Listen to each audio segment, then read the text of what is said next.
It's not your ability to handle success that'll decide how successful you'll be. It's your ability to absorb failure. Not take failure, not get hit, but absorb it. Absorb it with every fiber of your body. How do I get from where I am to where I need to be? I didn't want to be rich. I just didn't want to be poor. I started it 10 years ago with a vision and 2 employees, and now we're 250 people. We'll do 150 million this year. And every day when I get off the elevator and I walk into my office, it's this feeling of accomplishment and satisfaction, knowing that I had this vision, and a few years later, it's real. When I was younger, my parents didn't speak any English, and like many immigrants, since I was a little kid, I was 8 years old when we came to North America, and so I had to read the contracts. When my dad bought a house, I had to read the mortgage and go through the paperwork.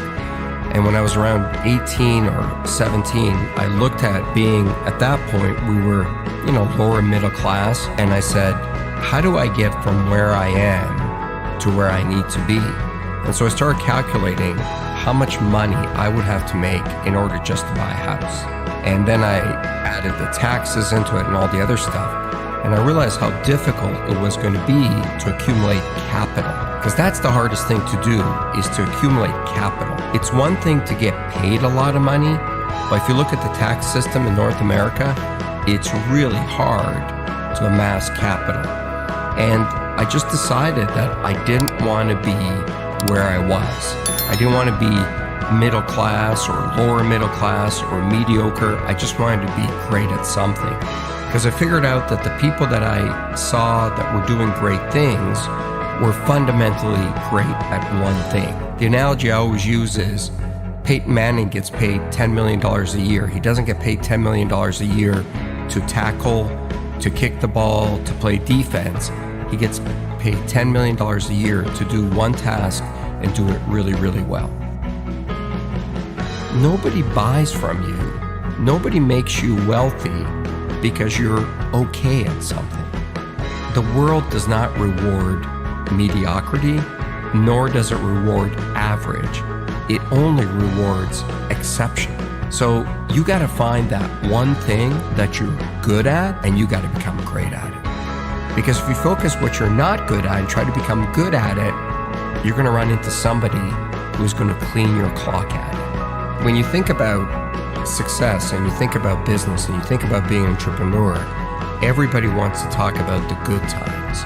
And I always say to people, it's easy to be an entrepreneur when the sun is shining. It's easy to run your own business when there's good cash flow and people love you and there aren't many problems. But have that same desire to do it when your biggest customer just left. Or do it when you don't have enough cash to make payroll. Or do it when you've got real problems at home and nobody cares. Being a great entrepreneur is the ability to stay focused and highly motivated when there's failure around you. It's not your ability to handle success that'll decide how successful you'll be. It's your ability to absorb failure. Not take failure, not get hit, but absorb it. Absorb it with every fiber of your body. When there are those days where you feel like I just cannot go on, get up on those days, get in front of your team and get them going in the same direction and be highly motivated on those days. Because if you can do it on those days, you can do it any day. Being a successful entrepreneur is really lonely.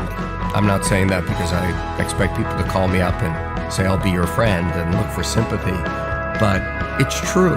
The more successful you are as an entrepreneur, the lonelier it is because there's just less people that you can hang out with. And the bigger you are, also the bigger the target on your back, and someone's always out to get you. When you're starting out and things aren't going well, misery really does find company.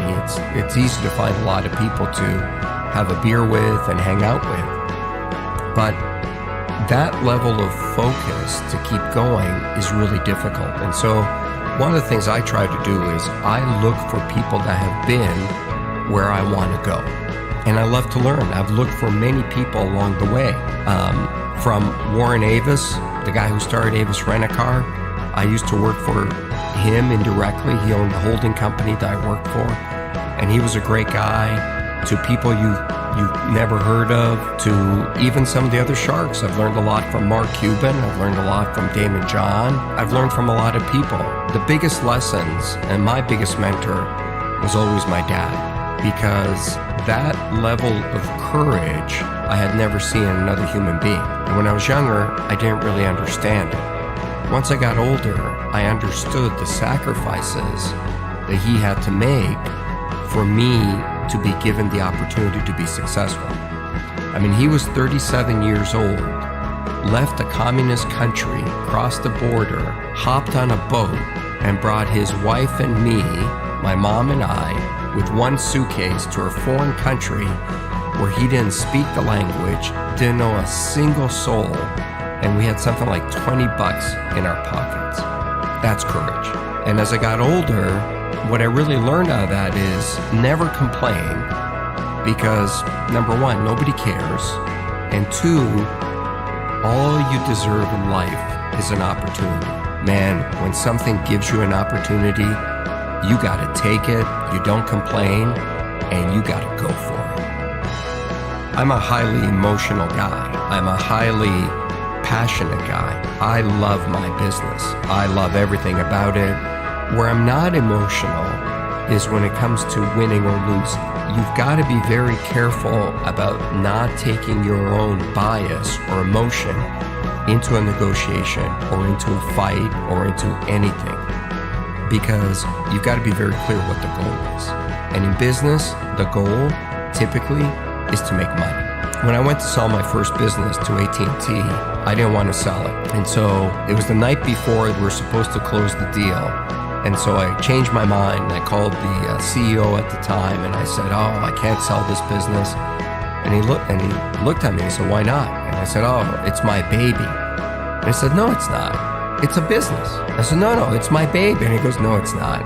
Your baby is what you have at home. That's your family. Your business is not your family. Your business is an asset that you started. And if you think we're paying you the right price, then you should sell it. If you think you can keep going and maximize the return, then don't sell it." And he was so non-emotional about it, it really hit home for me. I've seen more people make mistakes because they get angry or they get highly emotional in front of a customer or in front of a supplier. Leave your emotion at the doorstep. Business is about business. When you hit the real world, you're going to start competing with people who are really, really good at something. Technology, advertising, something, and they know it inside out. You want to make a lot of money, you want to be successful, you got to take those people on with a skill that you're world-class at. I hate the word failure. I hate that label. I wake up in a cold sweat in the middle of the night sometimes when I feel like I'm going to fail or I'm a failure. You know, I run every day and I run pretty far. And sometimes, just like everybody, I get jet lag and I get tired. And when I get to that point where I feel I cannot go on, this little inner voice inside me says, "What are you, a failure?" And then I don't care if my feet are going to fall off and blood is going to start dripping out of my veins. I will not stop. I hate that word. I do not want to be defined by that.